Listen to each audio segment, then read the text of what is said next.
ஃபஜ்ரை தொழாதவர்கள் எம்மில் உண்டு. இதே கல்லூரியில் 2 ஆண்டுகள் நான் படித்திருக்கிறேன். இமாம் முஅத்தினும் 4 பேரும் நின்று தொழுத காட்சியெல்லாம் பார்த்திருக்கிறேன். 1000-1500 முஸ்லிம்கள் வாழக்கூடிய இந்த ஹாஸ்டலுடைய வளாகத்தில் ஜும்மாவுடைய தொழுகைக்கு இந்த பள்ளியில இடம் இருக்காது. அது மற்ற தொழுகையில் 2 சஃப்பை தாண்டாது.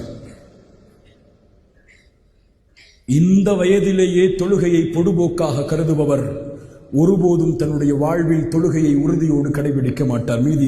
எஞ்சி இருக்கக்கூடிய வாழ்விலும் தொழுகையை பாதுகாப்பவன் நாளை மறுமையில் வெளிச்சத்தோடு வருவான், அல்லாஹ்வின் உதவியோடு வருவான்.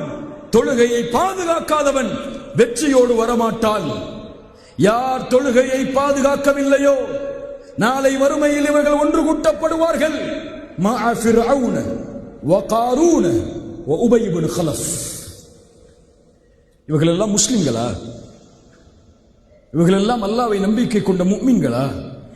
தொழுகையை பாதுகாக்காதவன் ஃபிர்அவுனோடு, காரூனோடு, உபய் இப்னு கலஃப் போன்ற கொடிய முனாஃபிக்குகளோடு ஒன்று சேர்க்கப்படுவான்.